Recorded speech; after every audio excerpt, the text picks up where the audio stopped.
Every time you say, "That wasn't my decision," you give away a piece of your leadership. Every time you point to the process instead of the outcome, you tell your team that ownership stops where the org chart ends. And every time you let the committee take the answer, you teach the organization that nobody actually has to answer. And then one day, something goes wrong, and the room gets quiet. The result was not what anyone expected. The decision passed through several people, several meetings, several layers of approval. Everyone can explain their part, and nobody can answer the question that actually matters. Who owns the outcome?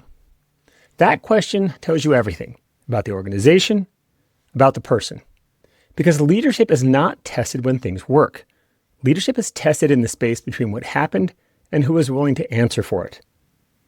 And here is the uncomfortable truth. You can delegate the work. You can distribute the decisions. You can automate the process. But you cannot delegate the answer. Someone still has to stand up and say, "This happened under my leadership." Not because they personally caused it. Not because they touched every part of the process. Because leadership means accepting responsibility for the systems, decisions, and culture operating within your sphere of influence. Modern work is designed to distribute responsibility. And there are good reasons for that. Complex organizations cannot function if every decision passes through one person. We build committees. We create workflows. We separate duties. We outsource functions. We depend on vendors, consultants, partners, platforms, and increasingly autonomous systems. All of that makes sense on paper. But here's what nobody tells you.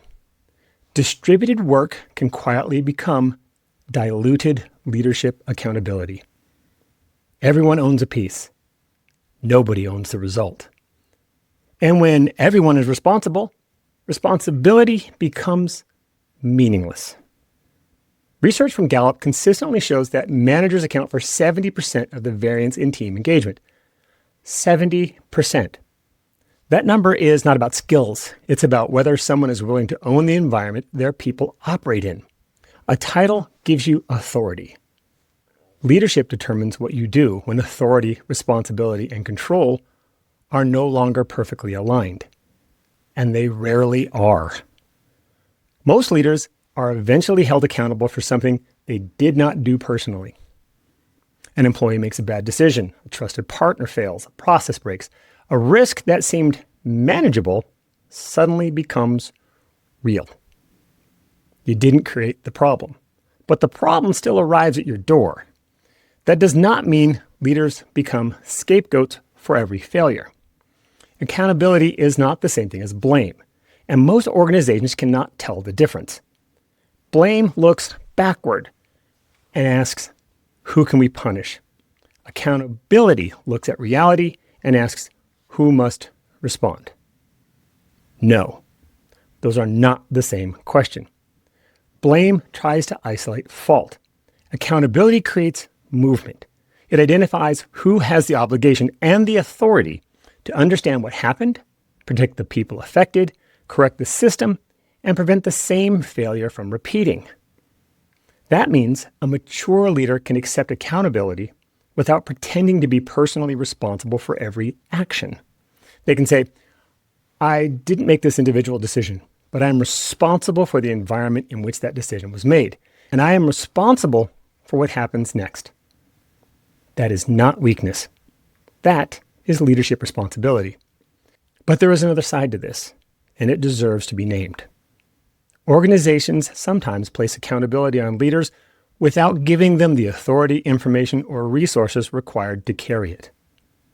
No matter how you dress it up, that is not leadership development.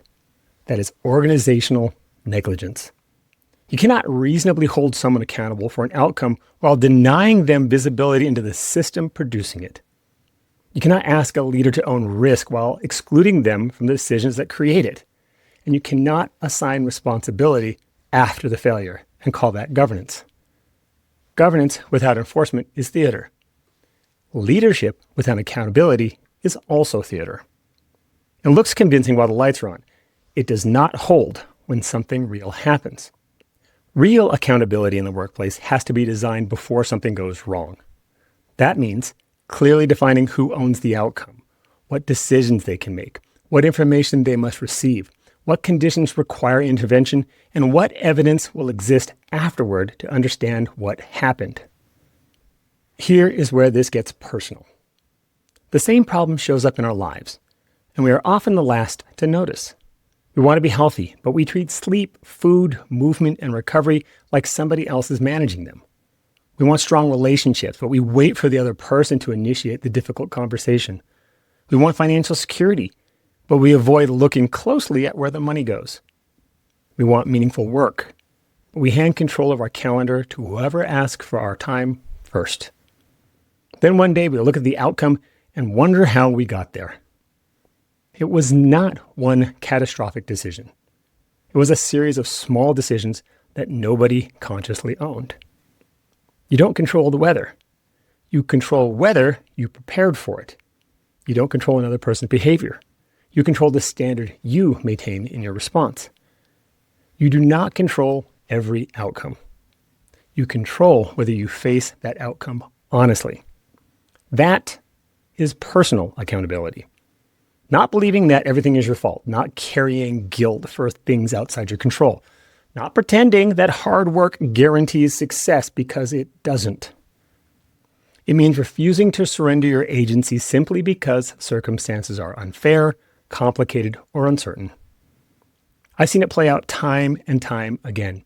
There is a dangerous comfort in saying, "That was not my decision." Sometimes that statement is completely true, but it is rarely the end of the conversation.